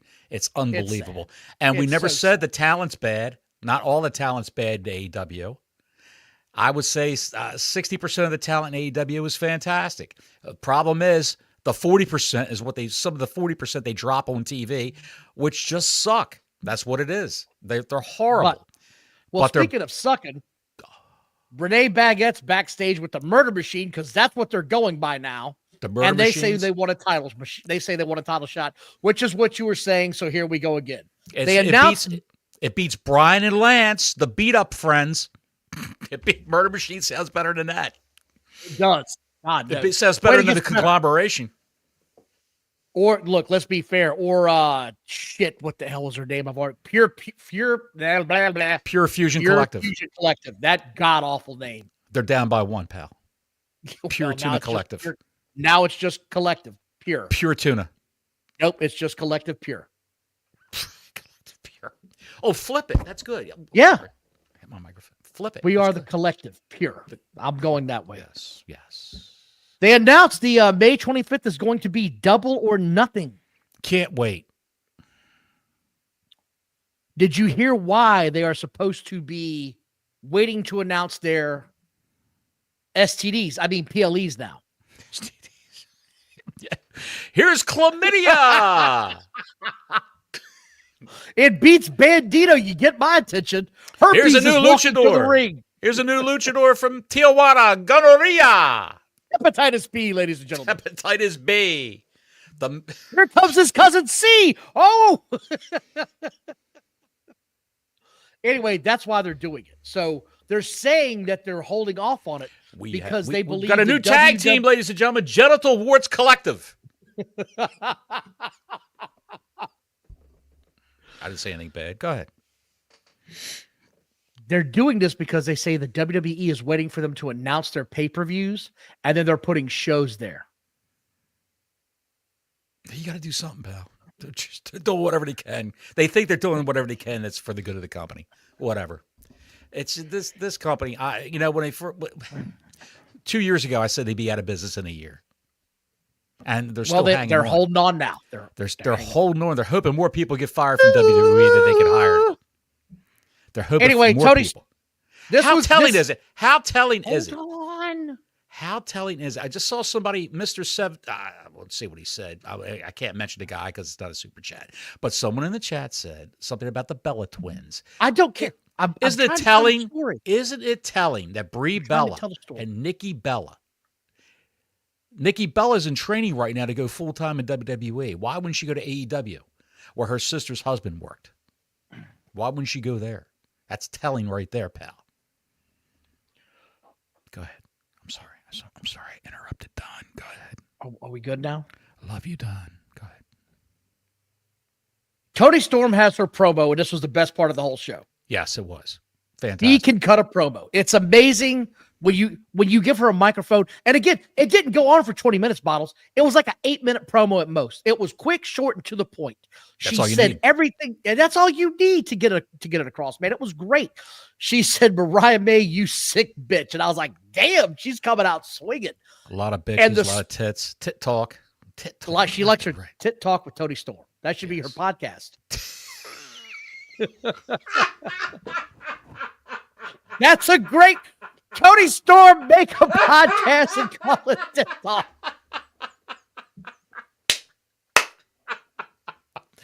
Ladies and gentlemen, welcome to NPR. Now for Tit Talk with Toni Storm.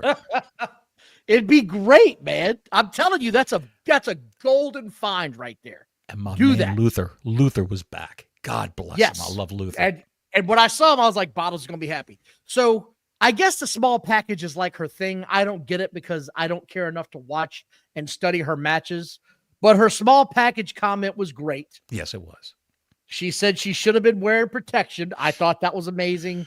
And I just said she could cut it, man. And by the way, she's going to be in Queen of the Ring. I'm glad she mentioned that because I've seen the trailer and I said, is that Toni Storm in the Queen of the Ring trailer? And it is. And I'm looking forward to seeing this movie. I hear it's going to be a big deal. Who else did you see in that movie, by the way? Let's see here. Who else is in it? I've already forgot her name. The big chick that's gone. Camille's in it, yes. She's actually the main rival, I think. I believe so, too. And who's the NWA commissioner, by the way? That would be Mr. Jimmy Cornette. James E. Cornette.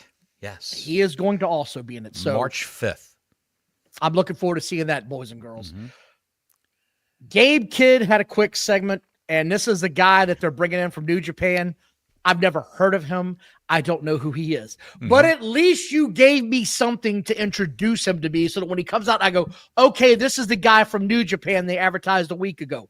That's all you got to do, guys.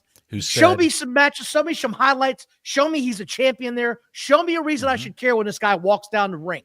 I mean, that's all you got to do. A guy who said in interviews, F AEW, I'm never going there. They've rated all of our talent. I don't need to go to AEW to prove a point that I'm one of the best wrestlers in the world. And what's he doing now? He's in AEW, yes. I would very much like some of that Tony Khan money, if you don't mind. I was just saying that to work. It was a work. Mm-hmm. Mm-hmm. Meanwhile, the announcer for NJPW, New Japan Pro Wrestling, from that, what was that, Forbidden Door, that last pay-per-view, he got bounced from New Japan Pro Wrestling because he was bad-mouthing Tony Khan and Tony throwing his money around. and just ransacking. Yes, the New Japan we roster. talked about that a couple episodes ago. Yes. So it is what it is. And this is when it just, after this, I said, I don't give a shit what happens. I don't give a damn. I'm taking Cliff's notes from this point on. I don't give a shit. Black Larry threw this up. He threw some money in earlier. I'm going to put this up. I don't know if he's joking, but it wasn't Rhea Ripley. It was Charlotte Flair. It was not Rhea Ripley. It was Charlotte Flair. Yes. And Liv Morgan was supposed to be in this also. Yes. And Vince McMahon at the time when he was in power, this is how long this movie's been in the pipeline. Vince said, "Nah, we're not doing that." They screwed the whole thing up because they're like, it's going to be a low budget movie. I don't want to see it. This is some bullshit. Pablo, the real one. Where the hell you been, Pablo? Salute to you guys. Weeks ago. Why was there a count out on a street match? Bad booking, was it not? AEW, when you look up bad booking on Wikipedia, the AEW logo is right there. I don't know why they had a 10 count, because that's literally what it's called, is a 10 count match. Mm-hmm. I don't know what the hell they were doing on this. I do know this much, though. When Big Bill fell through that table, he wasn't getting up because that barbed wire wrapped all around his ass. There was no quick get up for that. Now, I'm not saying it was all real, but he had that one piece stuck in his arm pretty good. He wasn't getting up from that You shit. figure the Masked Marvel would have said, there's no countouts. It's last man standing in this street fight. Right, but they didn't say that. They didn't They explain. didn't say that. However, the announcing Pablo, was better this week. Yeah, by it was. Smidge with no Tony Schiavone. If we can just get rid of the mask goof. I don't know why they don't swap him out for Riccaboni. Put Riccaboni on all the AEW shows and put the Masked Marvel over on Ring of Honor. Thank you very much, Pablo. We really appreciate you. Yes, thank you, Pablo.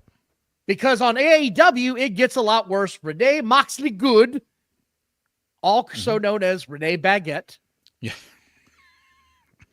is backstage with Willow Nightingale. Will she morph into Renee French bread in another 6 months? Kaiser rolls coming next. Renee Kaiser Rolls is here. Ludwig Kaiser Rolls. Look, there you go. So this is what got my attention. Was immediately Willow goes, "You want to tell me what the hell's wrong with your husband?" And here we go again, out of nowhere. That was epic, dude. She said that. That was epic. No one's I ever thought said it anything was to her about it amazing. at all. You've been begging for this to happen. Begging Somebody finally said, "Do that. Do that shit." Why is your husband an effing psychopath? But the men wouldn't say it, but she did. And by the way, you said Willow looks like she's no longer Pillow Nightingale. She's Willow Nightingale. Lost some pounds. She looks good. And then Marina Shafir came in And beat her ass with the briefcase, because why not? At least when they have a match here at the pay-per-view, they're going to have a reason to have it. You know what I mean? Right. At least that's going to happen. It's something. They're doing something there. It's not good, but they're doing something.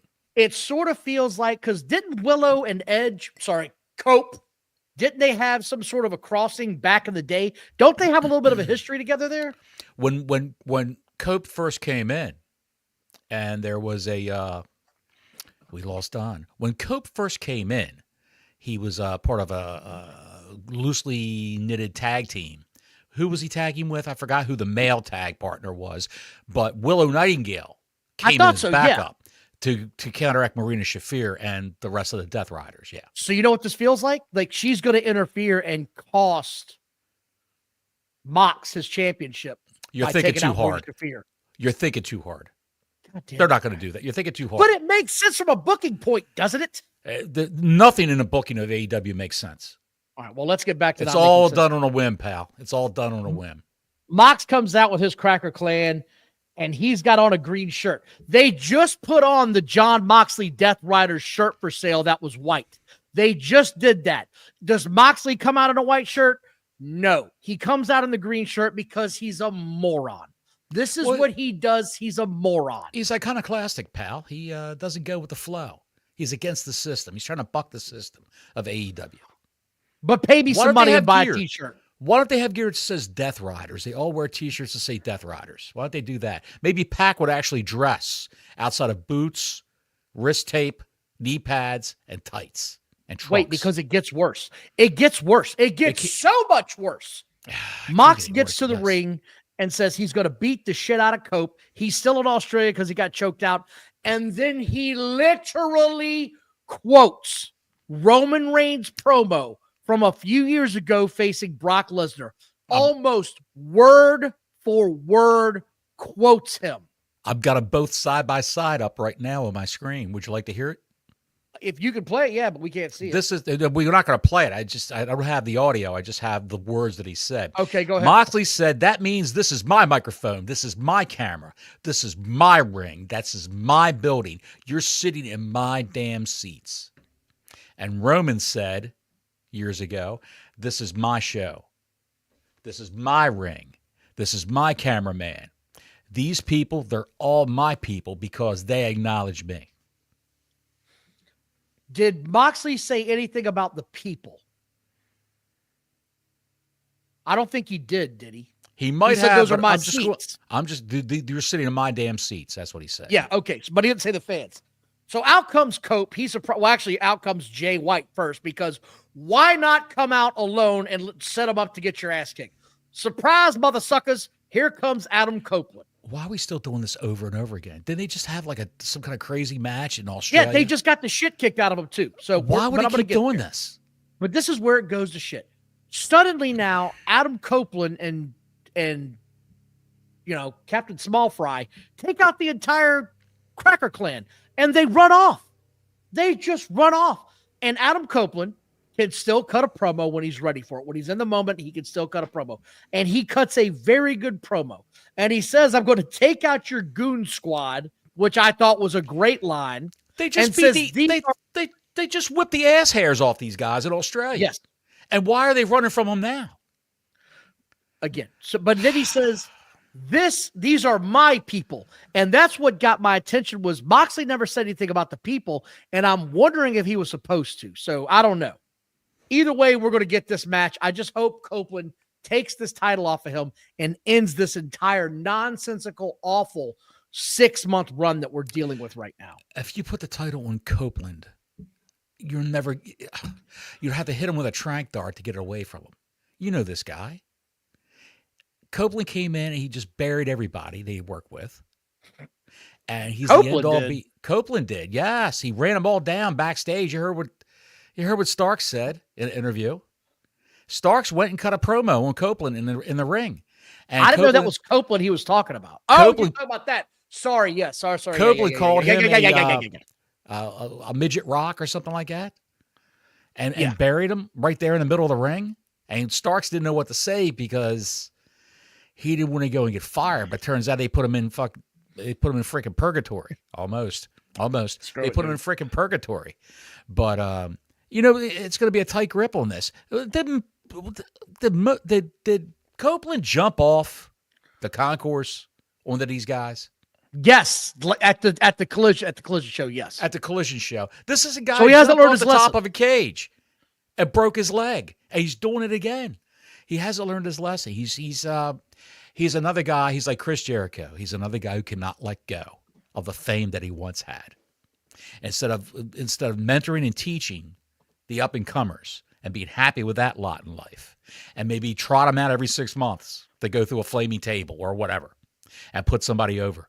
He wants to be over. He won't put anybody over. He wants to be over. That's the problem. Look, I'm not going to shit on Adam Copeland. I just think this entire thing sucks. Take it off of him. Pablo says horrible. Is Dick the Boozer the Marty Jannetty of the Shield? Yes, he is. Thinking about Moxley. Yes, he is. He's horrendous. I think Marty Jannetty was more over. Look, there was a time when I could get behind Dean Ambrose in the WWE, but it was one of those deals where once he got the title, you were like, ooh, that's not going the way I thought it would go at all. No. You got to stop this. That didn't go well at all. This is why you need people who will filter the ideas of wrestlers. People who wear ties backstage, who will filter the ideas of wrestlers and say, that's a good idea. Why don't we tweak it this way? Or what else do you want to do? We're not going to do that. We're not. Thank you again, Pablo. They're afraid By the way, if you're new to the show, like and subscribe, hit the notifications button. We appreciate you watching. Trolls cannot be denied. You're going to show up and you're just going to all get blocked. I don't care. I'll block every one of you son of a bitches.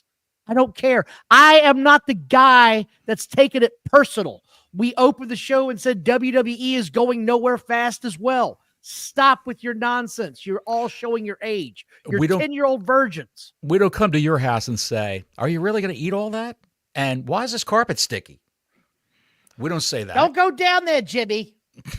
Jimmy, what are you doing down there? Mom, don't come down here. Renee is now with Monet, and she says she's 14-0. The promo interview. She's going to face the New Japan chick. She says she wants Monet. What a great match that'll be. Momo Watanabe or whatever the hell her name is. Yuki Hakazuka, whoever that is. She's got the... Oh, my God in heaven. That woman had a stone face. Her face didn't move whatsoever. I'm going to get a stone face. Because of what happened next was Chris Statlander versus Timu Beth Phoenix. Okay, before we go forward, we have to talk about this. We will, but at what point for you did this whole show go off the rails? No, it was already off the rails. It just kept derailing car after car after car on this train line. Because this next one, this is when I just said, no one knows how to be a professional in this company. No one. It's either a slight, a complete disrespect, or you're incompetent on how to be a performer. Right. Chris Statlander versus Megan Bain, to be so everybody knows. Queen of the Indies, Megan Bain. Timu Becky Lynch is or Beck Phoenix is what I call Beth it. Phoenix, yes. I remember. It's a big girl versus big girl match. They do a whole lot of bullshit, a whole lot of power moves for women. I'm not going to go through the nuts and bolts on this because we're running long. Which I thought was good. You liked it. I didn't like it at all. Penelope Ford comes out and interferes. Bain gets the win, and this is where it goes completely off the rails. Thunder Rosa comes running down with the chair to save Chris Statlander. Because they're putting the boots to Statlander. Yes. When they see her running down with a chair, they both said so. See her running down with a chair. They stand there, wait for her to get in the ring, and don't move a muscle. Just stare her down like, bitch, you mean nothing to me. So again, this is either complete incompetence or complete disrespect. Because when the face hits the ring with the chair, the heel should be running for their life. And they did none of this shit. They simply stared her down, and to make matters worse, the smallest chick in the ring, Penelope Ford, tries to grab the chair. Right. I don't even know. Thunder Rosa should have started swinging like fucking Babe Ruth at heads at that point in time. If that was a veteran if that happened in the WWE back in the day, a veteran wrestler heads are gonna would have cracked everybody on the shoulders. I wouldn't have hit him on the head. If I was Rosa, I would have hit him on the shoulders and just beat the hell out of him. Because I'm not sure if it was a miscommunication or they just said, what are we supposed to do here? What's going on? I didn't know she was coming out with a chair. What do we do? Don't know. But all I could say is Thunder Rosa does not deserve the disrespect that she's gotten since she's been signed by AEW. That was horrible. She was shit on by Britt Baker. She was accused of sandbagging Britt Baker, who can barely wrestle a match. I'll say it. She can barely wrestle a match. She's horrible. But she cuts a great promo. And she was feuding with Thunder Rosa. And Britt Baker had her foot on Thunder Rosa's neck the whole time she was there in that company. Right. Where Thunder Rosa actually had back injuries. And she said, screw this. I'm healing my back up. I'm taking a year off. Thunder Rosa, by the way, tried out for NXT. And you know what they told her? You'd make a great referee. That's what they told her in NXT. Again, I'm not going to be the guy that's going to say he's been pounding his fist for her ever, because I never have. I never have either. But this is bullshit. This was bullshit. This was all trash. It was Bush League either way. You signed this girl and she just stood in the ring like, bitch, what are you going to do about it? I'm going to leave when I'm good and damn well ready. Dude, I'd have had it. They should have told her, bitch, you should have gotten a new nickname. I should have been calling you Babe Ruth when you came back through that curtain because you were swinging for the fences. You couldn't hit her in the head. You could have hit these two girls in the head with a chair. Fine, swing it sideways like a baseball bat. That's why I said Babe Ruth. Right.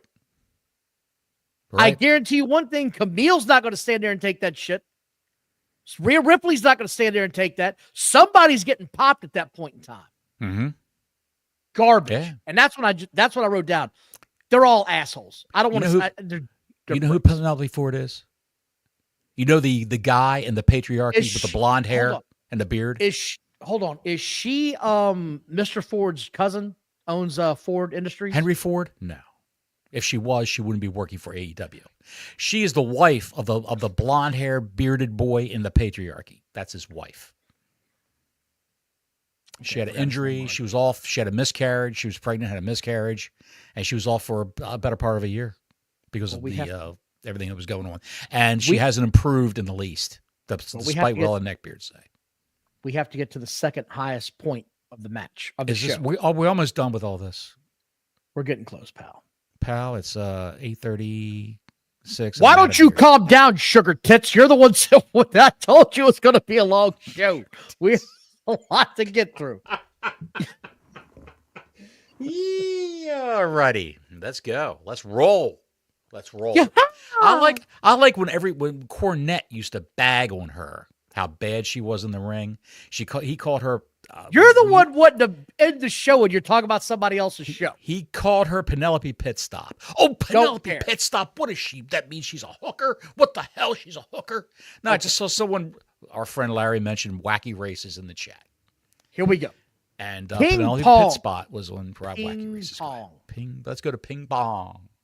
And I'm going to have to start calling him Ricochet because he's turning it around. It's taken him 6-7 months, but he's turning it around, and you can't say that he's not. Ricochet is finding his voice in this company. He had a better promo tonight than MJF did.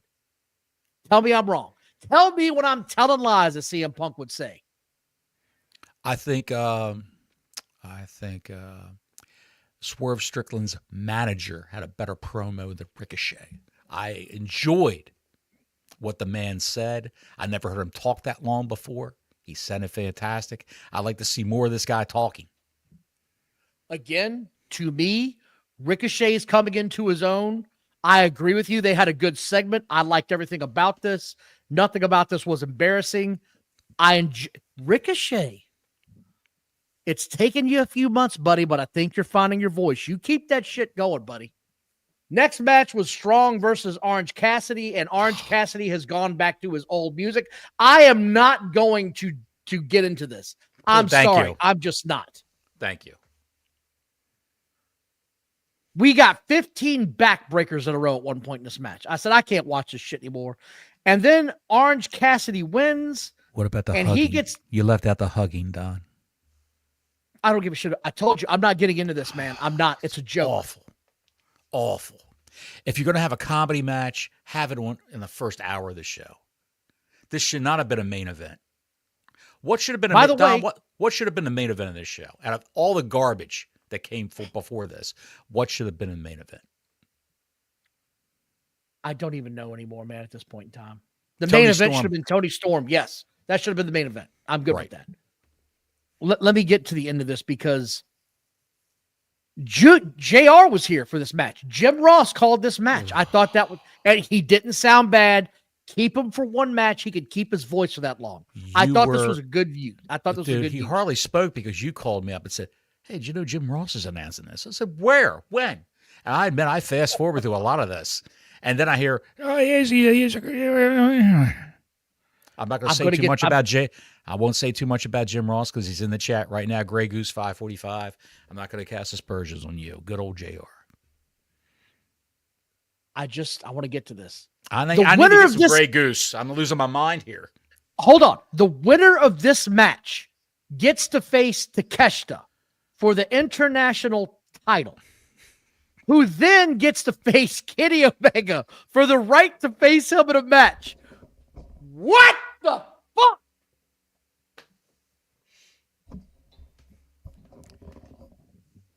Let's have a match so the winner faces the champ who's got the belt, and that guy can face a guy who's been off with diverticulitis.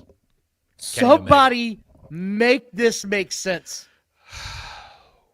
So if I win this match, I got to face Kenny Omega and then I get a shot at the title? No. If you win this match, then you get a shot at the title. Then you have to face Kenny Omega. This is why they suck right here, Bottles. This is why. This is it in a nutshell. None of this makes sense. Tony Schiavone gets to the ring with Orange Cassidy. Callis family comes out. Takeshita to nobody comes out. And then Kenny Omega saves them. And that's the show. Pal, this show for me, what the show did for me, this is what I think of this show. This is the embodiment of this show.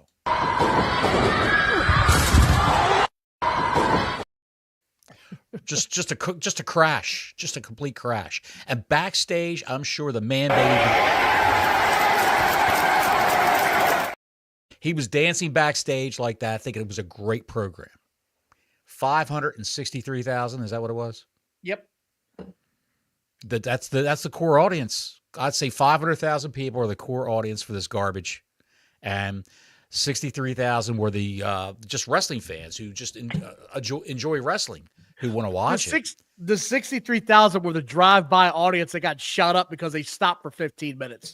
Hey, what is this? Oh my God, get me out of here! And there was no Big Bang Theory lead-in because I did not have that on my DVR. There was nothing from the Big Bang Theory at the beginning of the show to drive up the viewership. And you see what the effect that is.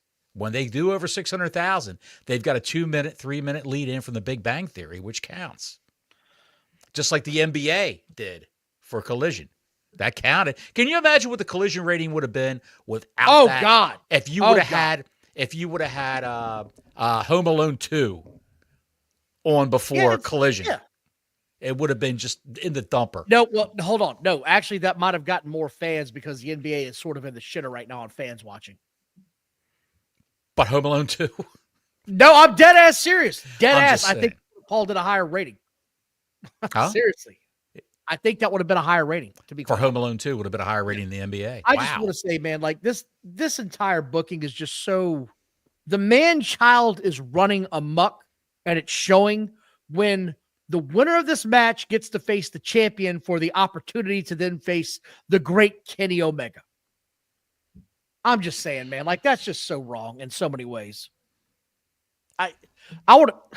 Does this get any better? Does it get any better? I don't foresee this getting any better. I don't. I really don't foresee this getting any better at all. I want to thank everybody for watching tonight. Yes.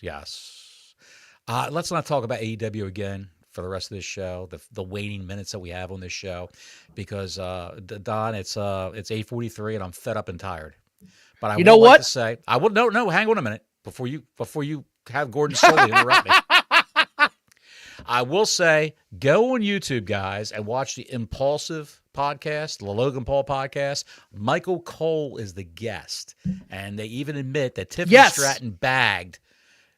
Stratton canceled on Logan Paul, and the rumor is Ludwig Kaiser, her real boyfriend, put the ixnay on the appearance on Logan Paul's show. But that Michael sort of Cole, feels like a setup, doesn't it, though? It does. Michael Cole was a great guest, and he peeled back the onion layers of what goes on. Did you see it? Did you watch it? I thought it was great. It was fantastic. Michael Cole's relaxed. But again, can I just say this? Mm-hmm. I don't think it was all a shoot, pal. You don't think it was a shoot? You mean with the Corey Graves thing? I think a lot of that was tongue-in-cheek working because he's a smart guy. He's not going to give you away the show. He's too damn smart for that. That's not give it all away. Tell them they'll save it for their people podcast. That watch it, I think that the people that watch it and take it all as a complete work, you're the audience they were catering to. Michael Cole signed a new contract with WWE a few months ago. He's going to be there till he retires, he said. His wife said, he was thinking about leaving. His wife said, this is your legacy right here. This is the biggest thing you've done in your career. Where the hell would he go? 28 years. I don't know. Maybe pro sports doing something. I don't know. Who knows? No, this is it, pal. I love JR, but JR did not have a run like this. And you can come at me and crucify me all you want. JR did not have a run like this in his entire career. And I don't give a shit what you say. This guy's run has been absolutely epic. He's been through the ups and the downs, the highs and the lows. He is the guy that has been the main focal point of the voice of wrestling for over 20 years now, and he's earned every bit of the respect he's getting now. Because some of the shit I've heard that he had to deal with from Vince McMahon, God bless you, man. I mean, God bless you. I didn't say it like that. I'm gonna shit on you. He said it's a whole new company now with Vince gone, and he's more relaxed than ever, and he feels appreciated for the first time in his professional wrestling career. One more point of news. I want to congratulate the Road Dogg Jesse James, who has been made the lead on the booking team on SmackDown. SmackDown, yes. Have we talked Considering where that guy came from, I just want to say I think it's amazing he's rebounded. He had a lot of drug problems. He's a guy of the 90s. That was very prevalent back then to deal with the insane tour that the WWE used to have. If you don't know what wrestling was like in the 90s and 80s, and really the early 2000s too, to a degree, it was absolutely insane what those guys did. 300 days on the road every year. Sometimes on the weekends, twice. You wrestle twice on the weekends. Yes. And the majority of the travel was by car, not by plane. You'd get a rental car, or you'd have an old beater that you would buy, and just 10 guys in a car just jammed in there, drinking beer, driving down the road, smoking joints, talking shit. But you would learn a lot about wrestling driving with the veterans of the time. Unless you're with Harley Race. Give me a little Harley Race real quick. I told that motherfucker. Did we talk about? Let me see your hip, kid. I'll fix it for you. Undertaker said, no. God damn it. Let me see your hip. Did we talk about Shane McMahon and AEW? Nope, I'm not talking about it. I'm not. Why? We did, but I'm not going to. We did. We talked about it early in the whole thing. Because we talked about it off the air. We didn't talk about it on the show. I'm not talking about it. Okay then. All righty. I want to thank everybody for watching. Please like and subscribe. Hit that notifications button. We will be back soon. Until then. Until next week, Gordon Soley saying so long from the Sunshine State.